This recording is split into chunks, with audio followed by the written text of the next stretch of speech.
Have you ever floated above a coral reef, suspended in a world of impossible color and frantic, beautiful life? It feels like visiting another planet, a bustling, vibrant metropolis teeming with creatures that defy imagination.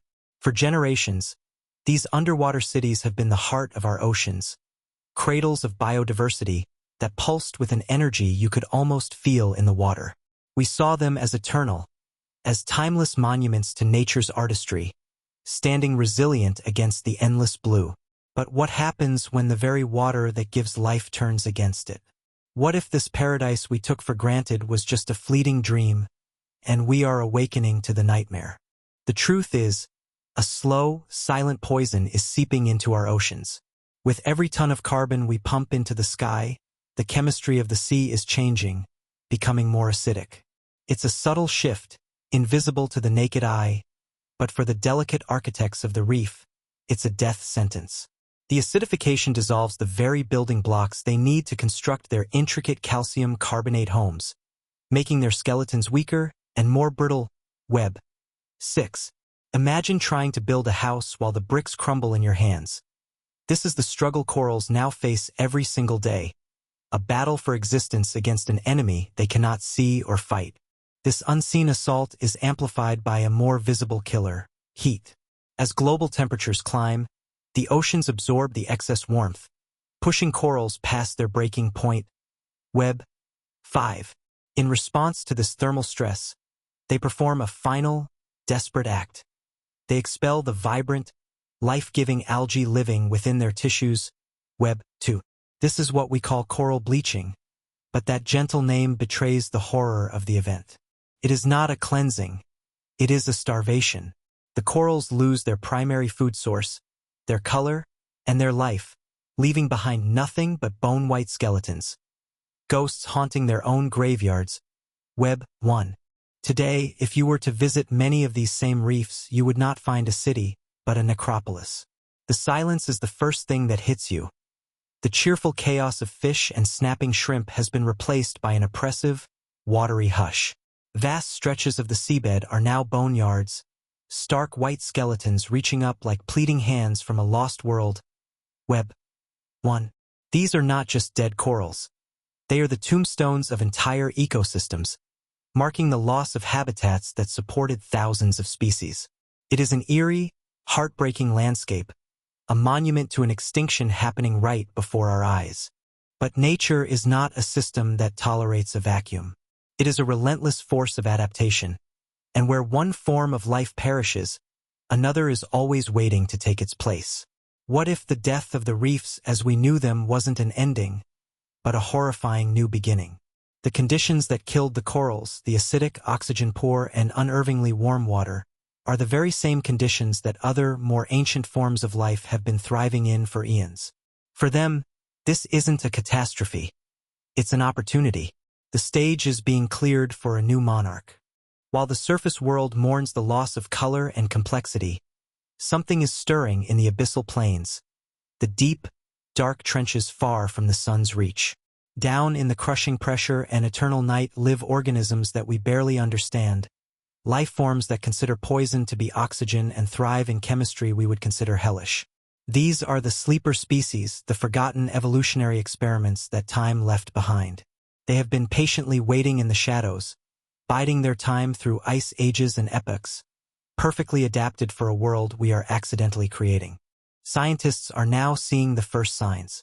In the murky depths where sunlight fades to nothing, strange, filamentous growths are being detected, organisms that seem to be part plant, part fungus, and part something else entirely. They do not rely on photosynthesis but on chemosynthesis, drawing energy from the chemical reactions in the increasingly toxic water. They are spreading faster than any model predicted, moving from the deep trenches upward, drawn by the changing conditions. Are they the ocean's new gardeners or something far more sinister? So as the last of the great coral reefs turn to dust and wash away with the currents, a new kind of forest is beginning to take root in the ruins. It is not a forest of vibrant color and bustling activity, but one of shadow, silence, and unnerving resilience. The great dying of the Holocene ocean is over. Now, a dark bloom is about to begin. The ocean isn't dead, it's just becoming something else. And we are not prepared for what comes next. If the death of the coral reefs was a silent tragedy, what comes next is a suffocating horror. Imagine descending into this new ocean, but instead of the crystal clear blue you remember, the water is thick, turbid, and heavy. Feels less like swimming and more like wading through a living soup. This is the era of the rise of slime, a scientific term that sounds like a B-movie title but is actually a terrifying ecological reality. Web 18.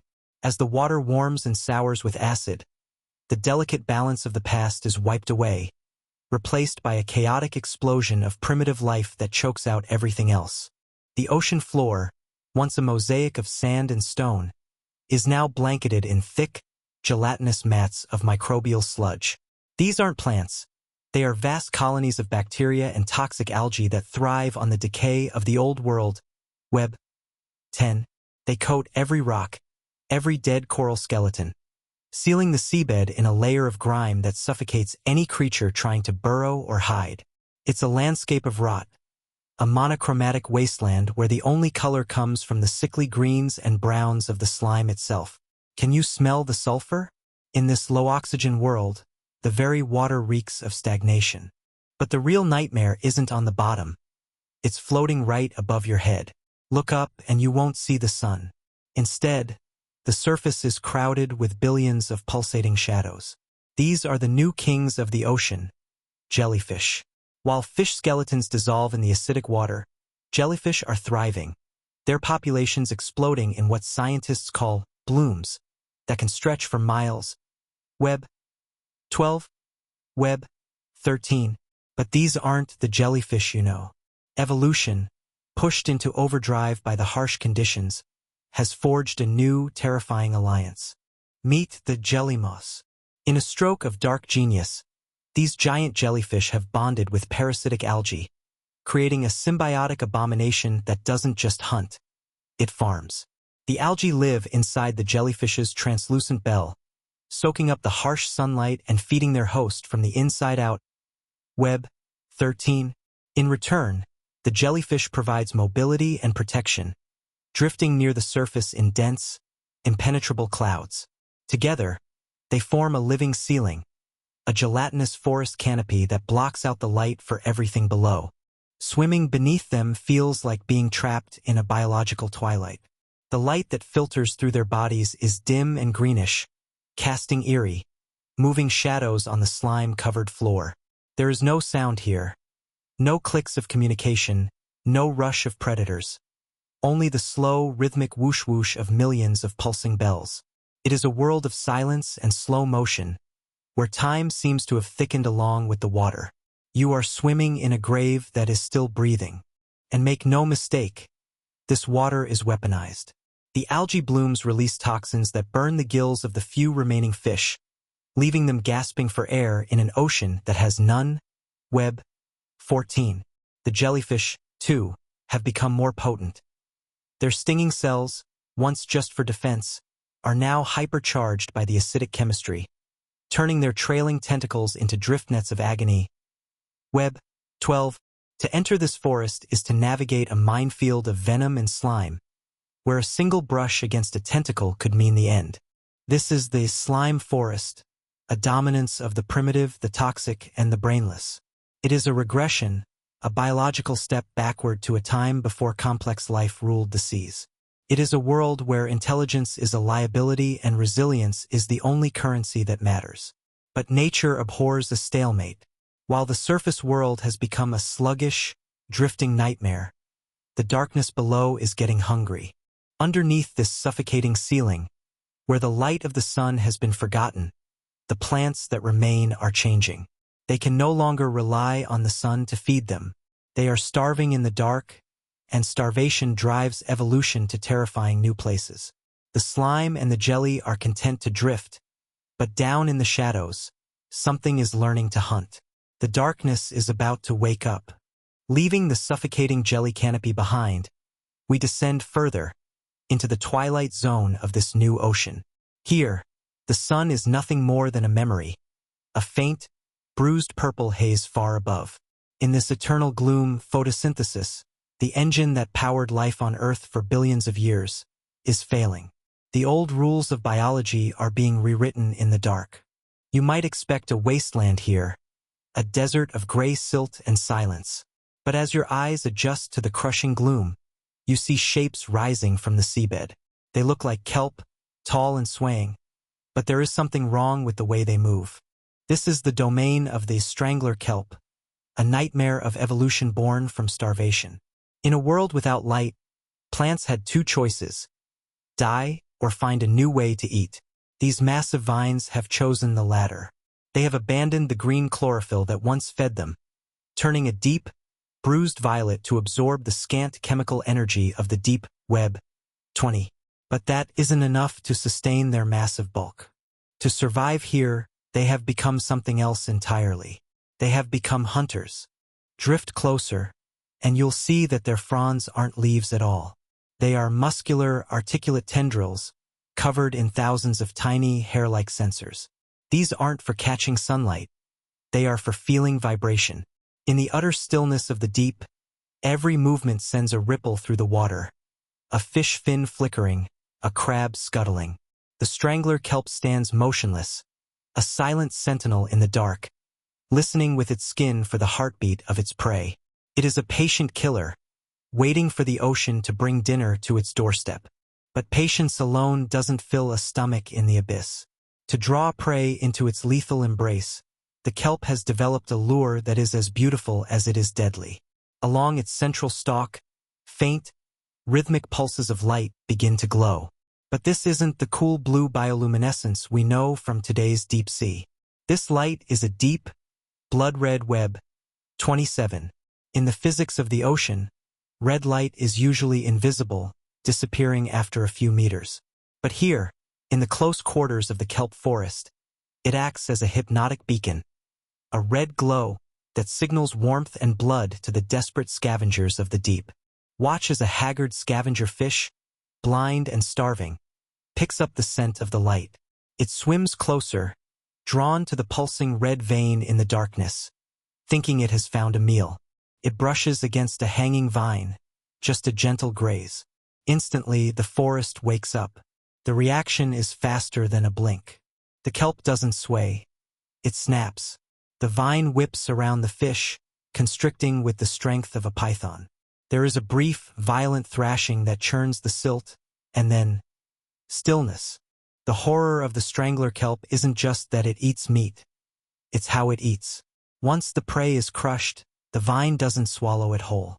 Instead, it secretes potent digestive enzymes through its skin, dissolving the fish right there in its grip. It absorbs the nutrients directly, melting the flesh from the bone until the fish is nothing but a clean, white skeleton hanging in the dark, a grim ornament decorating this underwater dungeon. It is a slow, chemical digestion that turns the forest into a silent, open-air stomach. This is the new reality of the deep ocean floor. The line between flora and fauna has been erased. Plants are no longer the passive background scenery of the ocean. They are active, aggressive participants in the food chain.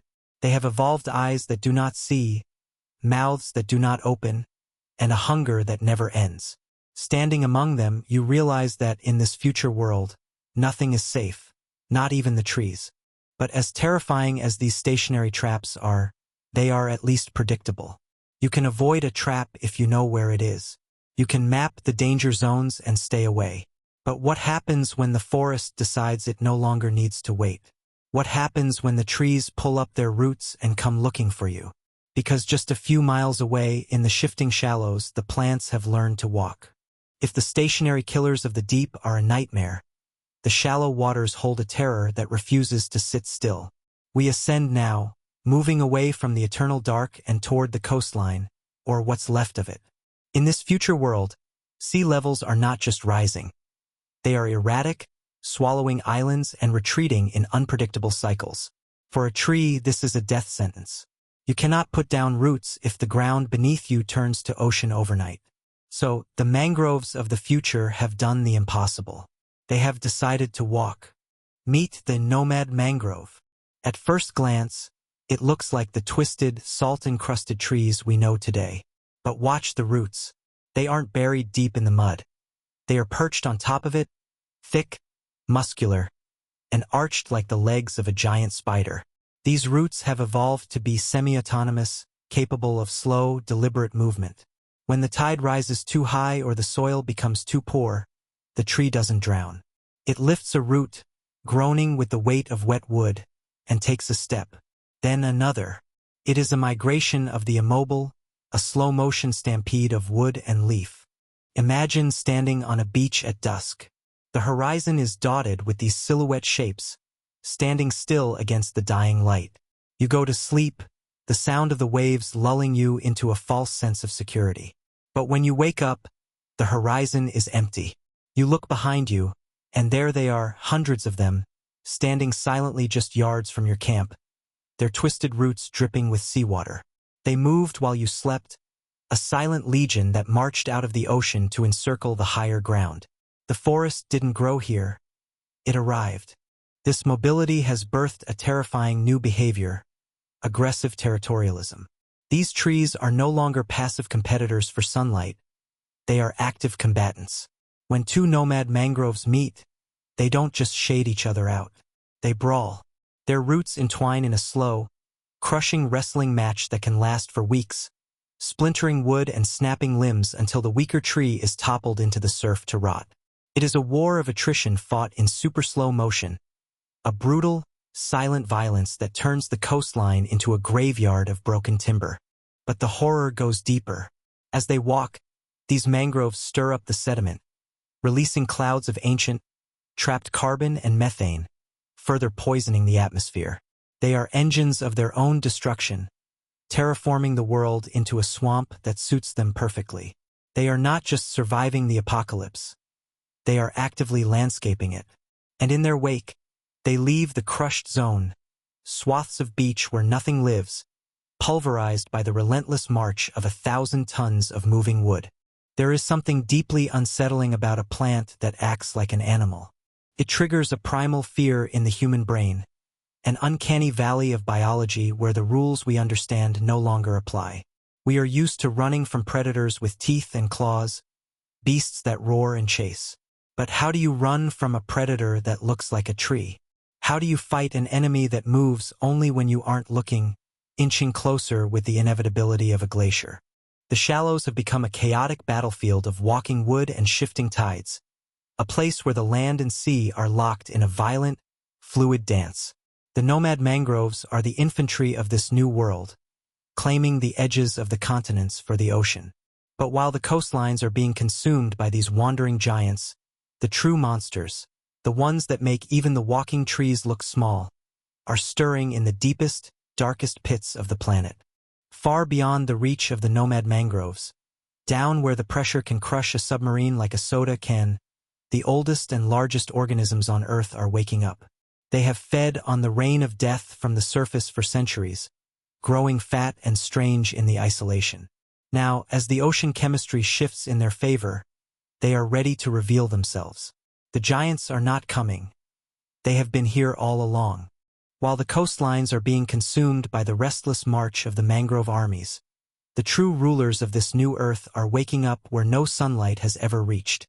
We must go deeper now, past the twilight zone, past the crushing depth where submarines implode, all the way down to the Hadal zone, the deepest trenches of the ocean floor. In this world of crushing pressure and freezing darkness, time moves differently. And here, in the silence, something has been growing for a very long time. Welcome to the cathedral of the Titan fungus. Looming out of the darkness like spectral skyscrapers, these aren't plants, and they aren't animals. They are saprotrophic, fungal-like giants that have evolved to feast on death. As the surface world dies, a constant rain of organic matter, dead algae, fish, and the rot of the walking forests, drifts down into the abyss. This marine snow is the manna that feeds the titans. They are pale, ghostly white towers of flesh that stretch hundreds of feet into the black water, swaying gently in currents that would crush a tank. To swim among them is to feel an overwhelming sense of insignificance. You are a speck of dust floating between the pillars of a living temple. The pressure here is immense, over 8 tons per square inch, but the titans are built for it. Their structures are not made of brittle bone or wood, but of a flexible, gel-like cartilage that compresses without breaking web. 39. They are mostly water, ghostly echoes of life that have abandoned the need for a hard skeleton. They are soft, silent, and terrifyingly massive. But their size isn't the only thing that defies logic. If you look closely at their pale skin, you'll see it pulsing. Faint, rhythmic ripples of light travel up and down their stalks, like a heartbeat made of electricity. This isn't just biology, it's communication. The Titans are not isolated giants standing alone in the dark. Below the silt, their roots, a vast, sprawling mycelial network, are fused together, linking every single tower in the trench into one continuous system web. 38. Scientists have begun to pick up strange signals emanating from these networks, low-frequency hums that vibrate through the bedrock. It suggests something impossible, a neural network the size of a city. These aren't just individual organisms eating detritus. They are nodes in a massive biological supercomputer. As they digest the history of the world falling on their heads, they are sharing information, reacting to changes in the water chemistry instantly across miles of darkness. Are they thinking? And if they are, what are they thinking about? This is abyssal gigantism taken to its logical, horrific extreme. In the deep, where resources are usually scarce, life tends to be small and efficient. But with the mass extinction above providing an endless buffet of carrion, the rules have inverted. The Titans have no predators because nothing else down here is big enough to bite them. They are the apex of the abyss, the silent lords of a kingdom built on the ruins of the surface. In the shadow of these pale giants, you realize the terrifying truth of this new ocean. The death of the coral reefs, the rise of the slime, the march of the mangroves. It wasn't an end. It was a harvest. All that death was fuel, feeding the rise of something ancient and intelligent in the deep. The Titans have been waiting for us to fail, waiting for the moment when the oceans would turn sour and the sky would turn gray, so they could finally ascend. The ocean is no longer a chaotic collection of dying species. It has reorganized. It has built a new hierarchy, from the scavenging kelp to the walking trees, all feeding into the silent, pulsing intelligence of the deep. The cycle is complete. The old world is gone, digested and repurposed. And as we look at the new face of the planet, we have to ask ourselves, is there any room left for us? So what does the future of our oceans look like? It is not the barren wasteland we often fear, nor is it the vibrant, colorful paradise we are fighting to save. It is something far more unsettling. It is a world where the rules of life have been rewritten by acid and shadow. We have journeyed from the suffocating slime forests of the surface, through the trap-filled twilight zones, past the marching armies of the mangroves, and down into the silent cathedrals of the deep. Put them all together, and you see a terrifying new machine at work. This is no longer the ocean of the Holocene, a place of playful dolphins, singing whales, and sun-dappled reefs. That world is a memory, dissolved in the rising tides. The new ocean is a place of silence and brutal efficiency.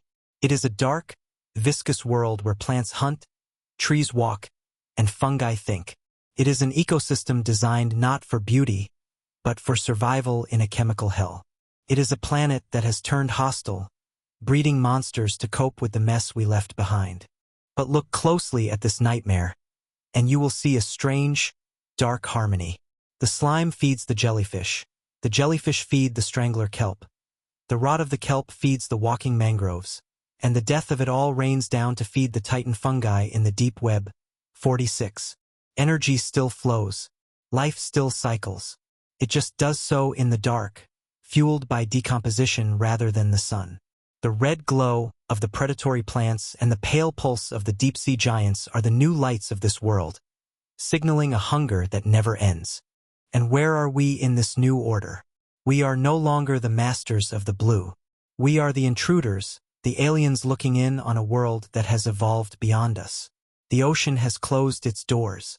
It has built a wall of toxic water and patrolling monsters that says, "Keep out." We can stand on the shrinking shorelines and watch the nomad mangroves march toward our cities, but we can no longer claim the waves as our own. Imagine a ship, sunk centuries ago, resting on the abyssal plain. In our time, it would be a rusted hulk, perhaps home to a few fish. In this future, it is being consumed. The titan fungi have rooted into its steel hull, digesting the last remnants of human engineering. The strangler kelp has wrapped its vines around the mast, waiting for a meal. The red glow illuminates the name on the stern, a final, flickering testament to a species that thought it could conquer nature. This vision of the future is heavy, yes. It is frightening, but it is also a testament to the unstoppable force of life. We often worry that we are killing the planet, but the planet is not fragile. It is ferocious. If we poison the air and the water, the earth won't die. It will just change. It will mutate. It will create a new version of nature that thrives on the poison. The underwater forests of the future are a warning. They tell us that nature does not negotiate. It adapts. If we continue to push the ocean toward this acid-soaked brink, we won't be left with an empty glass. We will be left with a cup full of monsters. The ocean will survive us. The question is, will we recognize it when it does? So the next time you look at the sea, don't just see the sparkling blue surface. Look deeper. Imagine the slime gathering on the bottom. Imagine the kelp learning to tighten its grip. Imagine the deep trenches pulsing with a new, cold intelligence. The dark bloom is coming, and it is going to be magnificent in the most terrifying way possible.